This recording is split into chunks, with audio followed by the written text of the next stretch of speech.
안녕하십니까. 조선일보 경제부의 박사기자 방현철입니다. 지금은 생방송으로 보내드리는 방현철 박사의 월스트리트 시간입니다. 매일 아침 8시 글로벌 경제의 신호등이자 알람식인 월스트리트의 주요 이슈를 3가지 포인트로 정리합니다. 그리고 차례차례 이슈를 격파해 볼 텐데요. 그럼 7월 6일 화요일 생방송 방현철 박사의 월스트리트를 함께할 분을 소개해 드리겠습니다. 대신증권 자산 리서치부의 팀장을 맡고 계신 문남중 수석 연구위원님이십니다. 안녕하세요. 네, 안녕하세요. 네. 근데 이제 원래 생방송으로 월스트리트 시황하고 네네. 전망 뭐 이런 걸 분석해야 되는데 5일날 월스트리트 증시가 지금 미국 독립기념일 연휴로 해가지고 휴장을 했습니다. 그래가지고 오늘 좀 다른 방식으로 좀 진행을 해보려고 하는데요. 월스트리트 증시 동향이나 전망이 이거 대신에 우리 문남중 팀장님하고 이제 앞으로 증시 전망 어떻게 될지 그리고 구체적인 투자 전략 그리고 어떤 주식을 사야 되는지까지 좀 속속들이 좀 알아보려고 합니다. 이렇게 월가 증시가 휴장을 하면 미국 증시 보시는 분들은 좀 한가하게 좀 보내시나요? 어떻게 해요? 일단 아침이 좀 여유롭긴 할 것 같습니다. 네. 왜냐하면 예상을 했기 때문에 예. 출근해서 봐야 되는 지표들이 평소보다는 좀 작아질 수 있는 부분들 네. 약간 그런 게 좀 미묘한 변화인 것 같고요. 네. 일단 뭐 S&P 500 지수가 이제 휴장 때문에 움직이지는 않았지만 그 올해 S&P 500 지수가 14.4% 정도 올랐더라고요. 네, 두 자릿수로 올랐어요. 네, 지금 계속 올라가고 있는 모습들을 보니까 오히려 이제 떨어지는 것보다는 올라가는 게 투자자 입장에서는 그래도 좋은 부분들은 분명히 있기 때문에 증시 투자하시는 분들은 기분이 좋죠. 아무래도. 예. 네, 그래서 일단 상반기는 지금 이제 상반기 지나고 하반기 접어들고 있는데 좀 중요한 시점인 것 같습니다. 그래서 상반기처럼 좀 비슷한 흐름을 보일지 아니면 전혀 다른 방향으로 갈지에 대한 기로에 서 있기 때문에 이제 그 부분에 대해서 좀 말씀드리려고 오늘 준비를 했습니다. 예. 그래서 제가 이제 문 팀장하고 이제 투자 전략의 3가지 포인트 매일 월스트리트 하듯이 3가지 포인트를 정해봤는데요. 하나하나 좀 말씀을 드리겠습니다. 첫 번째는 이 상고하적 장세입니다. 그리고 두 번째는 수익률 눈높이를 낮추자. 그리고 세 번째 가치주보다는 성장주 뭐 이렇게 해서 3가지 좀 포인트를 한번 잡아봤습니다. 이걸 하나하나 이제 이슈를 가지고 격파를 해보도록 하겠습니다. 첫 번째 이슈인 상고하적 장세 문 팀장님이 좀 준비를 하셨는데요. 이게 어떤 얘기죠? 상고하적? 제가 이제 하반기 때 이 증시를 전망할 때 컨셉으로 잡은 게 이제 해가 지지 않는 국면이라고 얘기를 드리고 있어요. 시장의 방향성은 이제 상승 좀 보고 있지만 일단 상반기보다는 이 상승 강도 측면에서 좀 모멘텀이 떨어질 수 있는 시절이 돌아오지 않을까 그런 생각을 좀 해보고 있는 상황이고요. 상반기 때 이제 증시가 좋았던 이유가 결국에는 이제 지난해 자산 효과로 실물 부분이 견고하게 움직였던 부분들이 사실 증시에 반영돼서 증시가 좀 상승 흐름을 좀 보이는데 가장 큰 영향을 줬는데 이런 기조에 대한 변화는 크게는 없습니다. 다만 두 가지 이유 때문에 이제 모멘텀이 떨어진다고 좀 얘기를 드리고 조금 싶은데 속도가 좀 느려질 것이다. 이제 두 가지 이유 어떤 겁니까? 첫 번째는 올해 상반기가 지난해 상반기의 기저효과 때문에 이 경제랑 이익 지표가 상당히 잘 나왔습니다. 그러다 보니까 이제 증시가 좋았던 거죠. 근데 이제 하반기 때는 반대로 지난해 높은 기저효과로 인해서 경제 지표, 이익 지표가 낮게 나올 수밖에 없기 때문에 이런 부분들이 모멘텀을 둔화시키는데 영향을 줄 수 있다 그렇게 좀 드리는 거고요. 또 한 가지는 사실 이제 코로나19가 발생하기 이전 2015년에서 2019년 5년 동안에 그 S&P 500 지수의 수익률을 한번 보실 필요가 있습니다. 사실 제가 이제 6월, 7월 지금 3분기 접어들고 나서 지금 이제 말씀드릴 부분을 좀 많이 강조를 해드리고 있는데 지금 보시는 차트가 이제 과거 5년, 2015년에서 2019년 S&P 500 지수의 월별 평균 수익률을 그려놓은 거죠. 그래픽만 딱 봐도 7월이 상당히 높게 뾰족하게 나와 있네요. 맞습니다. 연간으로 가장 높은 달이고요. 그렇다 보니까 이제 7월 증시가 상승할 가능성이 높다 이렇게 좀 얘기를 드리는 거죠. 다만 7월 이후에 8월과 9월 월별 수익률을 보면 5월 달이 마이너스 1.0% 그리고 이제 9월 달이 플러스 0.3%. 어떻게 보면 이제 그 8월이 연간을 놓고 봤을 때 12월 달 다음으로 좀 가장 부진한 흐름들을 보였던 계절적인 패턴을 보인 월이었기 때문에 그래서 이제 3분기를 놓고 온다고 하면 7월 달은 상승할 수 있지만 8월, 9월 좀 약세 흐름을 보인 걸 감안하면 좀 상승 강도가 떨어질 수 있는 부분들은 분명히 있다. 이렇게 좀 얘기를 드리는 겁니다. 그러니까 상반기, 하반기 봐도 상고, 하저 비슷하고 3분기만 봐도 7월 높고 8, 9월 좀 네네. 낮으니까 상고, 하저 이런 장세 흐름이 좀 나타날 것 같다. 이런 설명이네요. 그리고 하반기 증시에 뭐 좀 중요하게 봐야 될 변수가 뭐 어떤 게 있을까요? 사실 6월 달에도 이벤트가 있었는데 네. 그런 부분들을 이제 시장이 모두 긍정적으로 받아들면서 크게 증시의 변동성이 없었습니다. 그러다 보니까 이제 하반기 때 좀 주목을 해야 되는 변수가 이제 7월 13일 날 발표되는 이제 미국의 6월 CPI가 중요하다 이렇게 좀 소비자 얘기를 물가 지수죠, CPI. 예. 왜냐하면 이제 지난해 상반기 물가가 너무 낮았기 때문에 사실 올해 5월 지표 이전까지 놓고 온다고 하면 물가가 높게 나올 수밖에 없었거든요. 그런데 이제 지난해를 놓고 온다고 하면 이제 6월부터 이제 물가가 높아지기 시작을 했기 때문에 아마 올해 발표되는 이제 6월 소비자 물가는 중개율로 놓고 봤을 때 당연히 낮게 나오는 게 맞습니다. 그래서 만약 낮게 나온다고 하면 올해 하반기 물가 금리가 증시가 올라가는데 뭐 발목을 잡거나 그런 요인으로 좀 작용할 여지는 없는데 만약에 물가가 증가율이 네, 진짜 높게 나올 수도 있잖아요, 그때 예상보다 예상보다. 그럴 경우에는 좀 시장의 파장은 좀 있을 것 같습니다. 왜냐하면 지금 증시가 큰 조정 없이 계속 올라오고 있는 부분들이 있기 때문에 어떻게 보면 지난해에도 이 6월과 9월 달 좀 증시가 좀 조정을 보인 사례가 있거든요. 물론 이제 시기가 좀 약간 다를 수는 있지만 일단 CPI가 예상보다 좀 높게 나와버린다고 하면 사실 7월 달 물론 이제 증시 흐름은 지금 상당히 좋게 나오고 있는데 좀 증시 조정에 어떤 빌미로 작용할 수 있는 부분들이 있지 않을까 생각을 하고 있어서 좀 유념 있게 지켜봐야 되는 변수로 좀 보고 있습니다. 예, 6월 소비자 물가가 어떤 분수령이 될 수 있다. 네네. 이거 잘 지켜봐야 되겠다. 이런 말씀인 것 같습니다.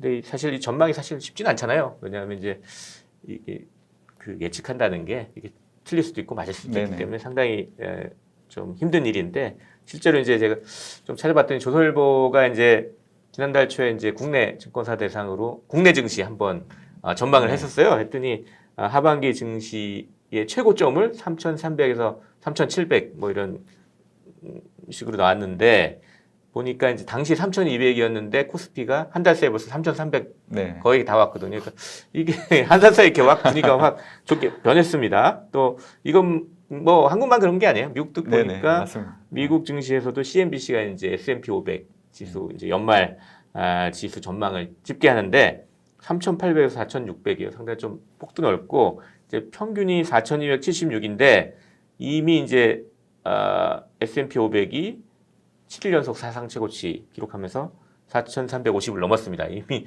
연말 전반치 평균을 넘었었어요. 그러니까 사실 이 전망하는 게 쉽진 않아요. 그렇기 때문에 말씀하셨듯이 그 어떤 상승 요인하고 리스크 요인 이런 걸 잘 가늠한 다음에 이 시점마다 어떤 게 우세한지 요걸 좀 봐가지고 좀 판단을 하는 게 좋지 않을까 이런 생각입니다. 그러니까 뭐 방금 말씀하셨던 뭐 6월 소비자 물가 요거를 좀 잘 받았다가 요거에 따라서 좀 판단을 좀 하는 이런 식으로 하면 어떨까 이런 생각입니다. 자 이렇게 해가지고 첫 번째 이제 이슈인 상고 하저 장세 좀 마무리를 해보고요. 두 번째 이슈로 한번 넘어가 보도록 하겠습니다. 두 번째 이슈는 수익률 눈높이를 낮추자. 요거 약간 지금 첫 번째 이슈랑 약간 관련이 있긴 한 것 같은데 어떤 얘기입니까? 사실 이제 지난해 이제 주식시장에 처음 진입했던 투자자 같은 경우에는 이제 증시가 계속 올라가는 장세만 봤기 때문에 올해도 지난해처럼 뭐 지난해 수익률 정도는 좀 올라가지 않을까 약간 그런 생각이 드실 수도 있는데 사실 그게 좀 쉽지 않다는 얘기를 좀 드리려고 하는 겁니다. 사실 이제 증시가 많이 오른 거를 다들 인지하고 있는데 계속 올라가고 있죠. 그래서 보통 시장에서는 이 GDP 대비해서 시가총액을 비교해서 증시가 가열됐는지 그렇지 않는지를 좀 확인하는 부분들이 있는데요. 미국 증시를 놓고 봤을 때 이 5일 기준으로 이제 GDP 대비 시가총액 비율을 놓고 본다고 하면 206.5% 정도 206이요? 어느 수준인지 잘 모르겠는데 하여튼 이게 버핏 지수를 얘기하는 거죠. 그러니까 GDP 대비 시가총액 비율. 그러니까 그 세계적인 투자자 워런 버핏이 한 시점에 주식시장 가치를 따지는데 가장 좋은 척도다. 네. 그래가지고 이걸 버핏 지수를 시장이 과열됐는지 안 됐는지 따지는 건데 일단 206이라고 하셨는데 이게 높은 건지 낮은 건지 어떻게 평가를 하면 됩니까? 보통 100을 넘어서게 되면 이제 가열됐다고 얘기를 하는데 네. 지금 뭐 206.5% 정도 하고 있기 때문에 음. 사실 뭐 가열 수준이 아니라 음. 사실 지금은 증시에 접근하면 안 될 정도로 음. 확인할 수 있는 지표이긴 하는데 과거에도 이렇게 높은 적 있었어요?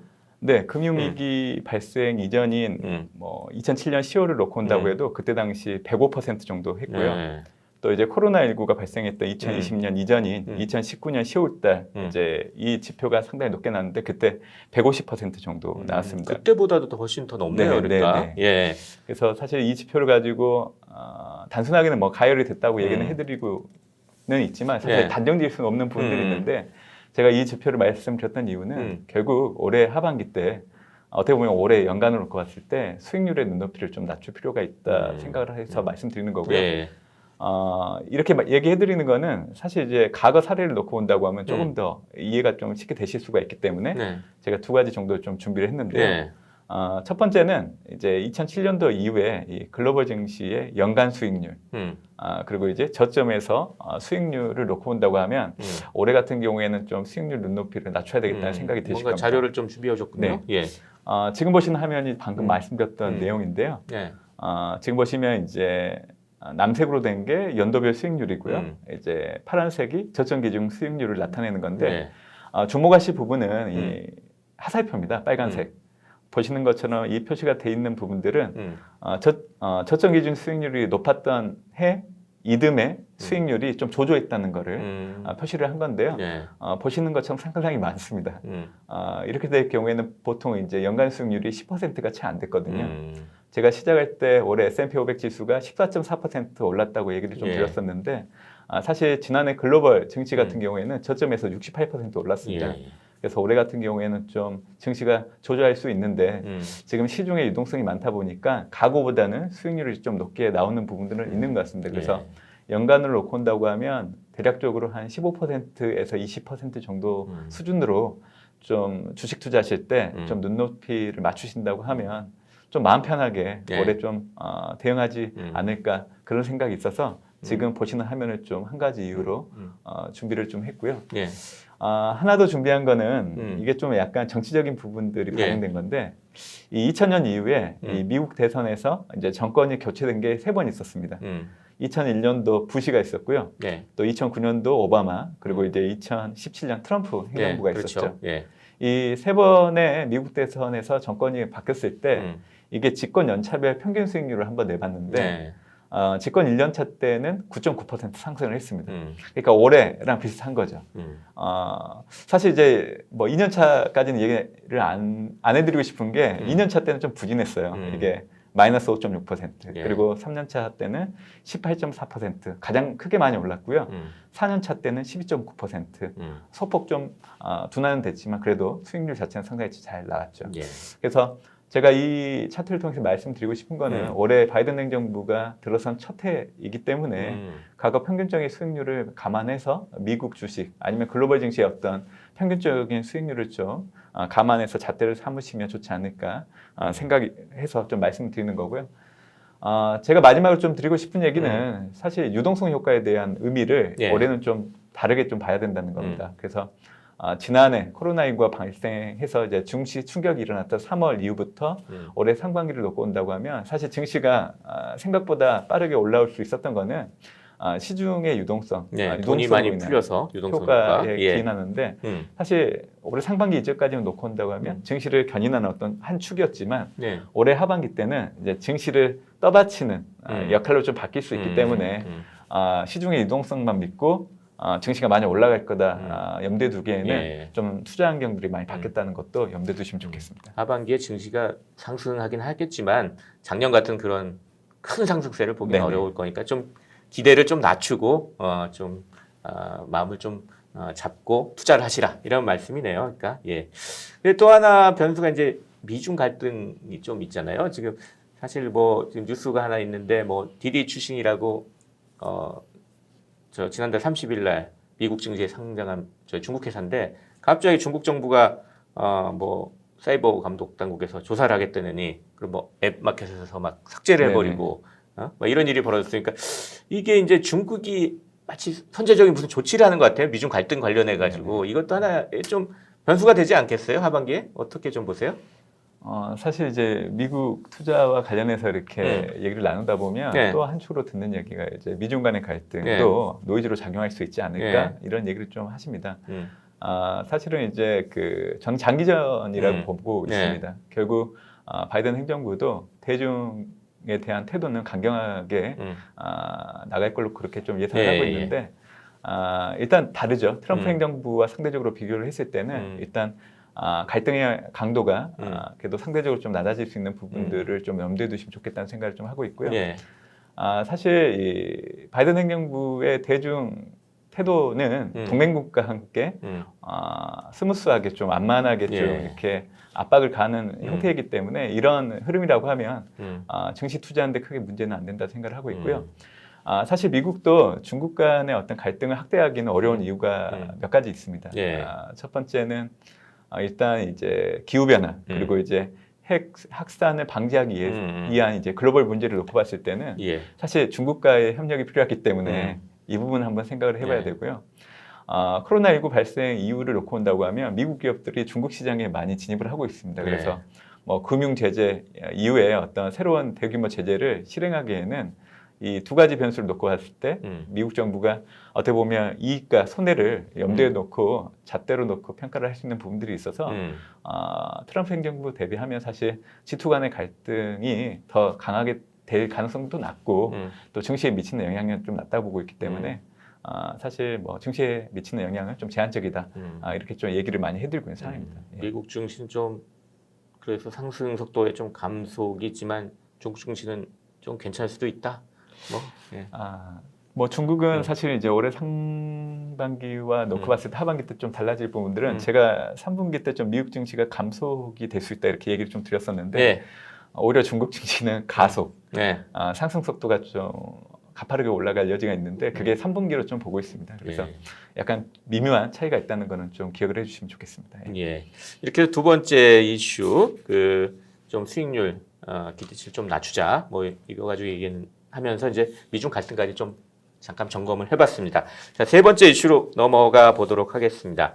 이 가치주냐 사실 성장주냐 이런 건데 일단 문 팀장님은 성장주 쪽에 좀 방점을 두고 계셔가지고 제가 일단 물음표를 하나 넣었어요. 가치주보다는 성장주. 어떤 얘기인지 좀 말씀해 주시죠. 아마 제가 여기 나오시는 출연진들 중에 가장 강하게 성장주 사시라고 얘기하는 사람 중에 하나이지 않을까 생각이 드는데요.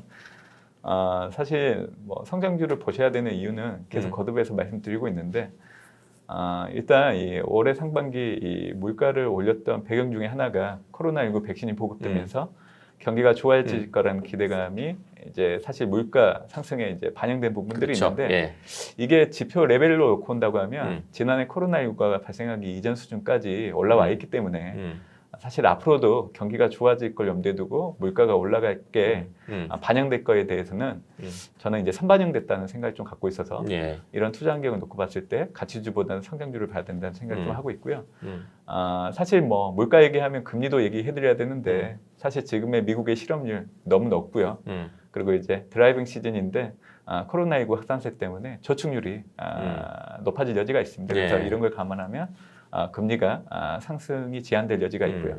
그리고 이제 가상화폐 시장 규제가 최근에 날로 좀 강도가 높아지고 있는데 결국에는 이제 가상화폐 시장에 들어갔던 자금들이 성격이 비슷한 미국의 나스닥 시장으로 좀 옮겨갈 가능성이 있기 때문에 이런 걸 보면 사실 가치주보다는 성장주를 봐야 된다 얘기를 드리는 거죠.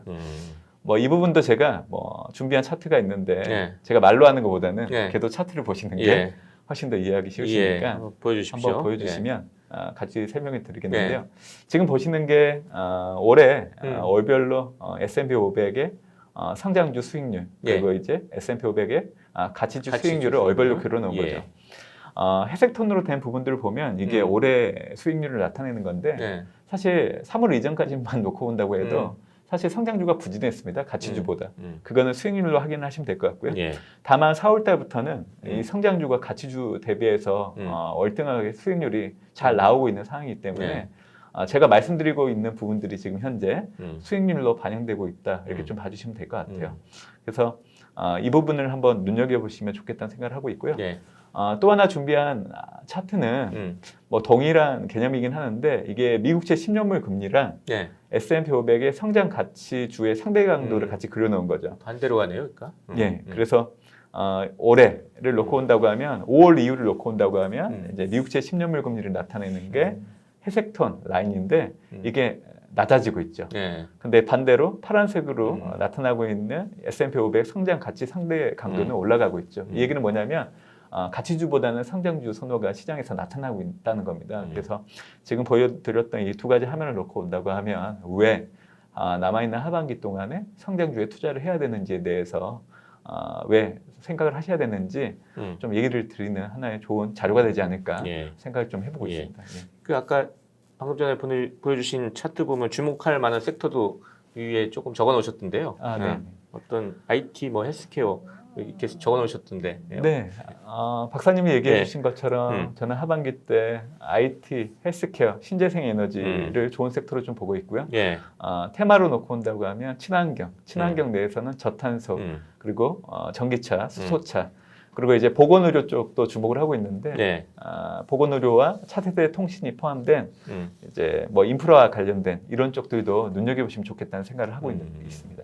그럼 실제 우리가 좀 주목해봐야 될 미국 주식하고 ETF 어떤 게 있는지 한 5개 정도 좀 꼽아주실 수 있어요? 뭐 좀 우리 시청자들 위해서 좀 소개를 해주시면 좋겠는데. 네. 네.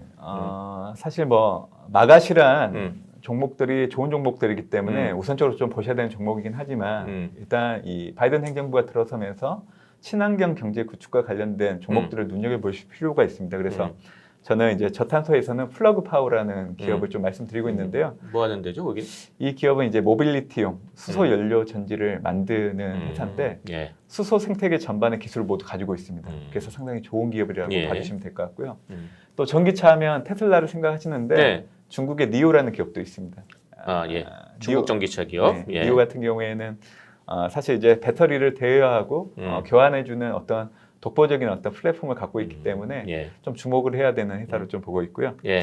그리고 이제 블룸에너지라는 회사가 있습니다. 이제 고체 산화물 연료 전지를 만드는 회사인데 고체 산화물 연료 전지라는 거는 보통 우리가 전지가 시간이 오래되면 부식이 되거나 예. 전해질을 보충을 해줘야 되는데 부식도 없고요. 전해질을 보충할 필요가 없기 때문에 그런 것도 있어요.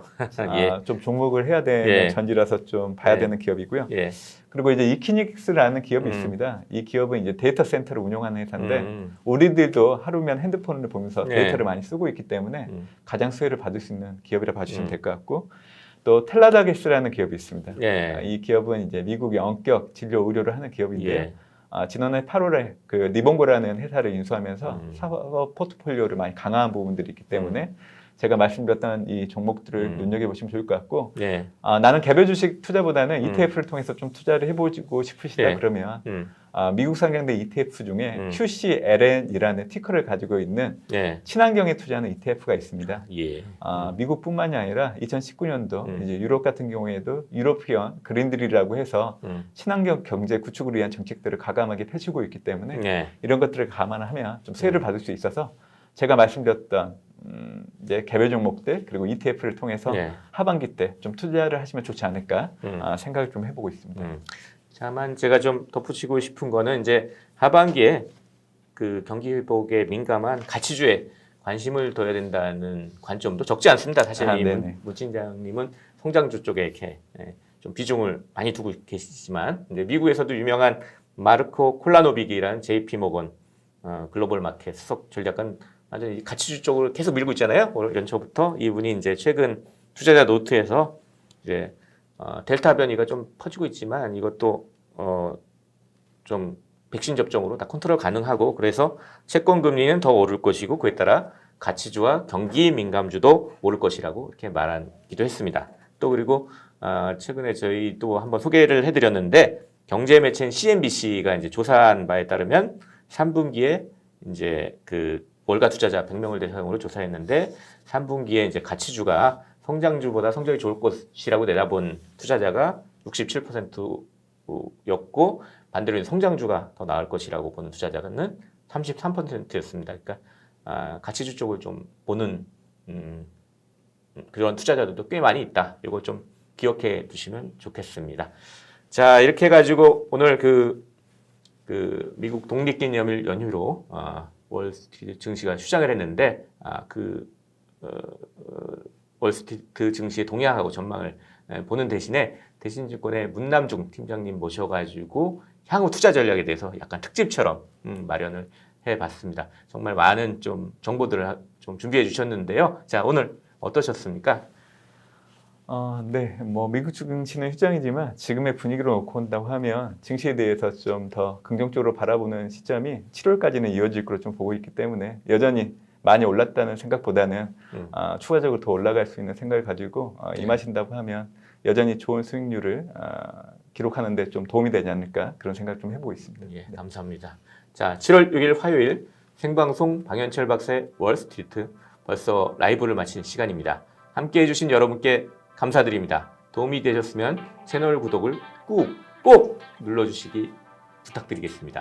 그럼 내일도 저는 아침 8시 방현철 박사의 월스트리트로 돌아오겠습니다. 지금까지 함께 해주신 대신증권 자산리서치부의 팀장을 맡고 계신 문남중 수석연구위원님이셨습니다. 그리고 저는 조선일보 경제부의 박사기자 방현철이었습니다. 감사합니다.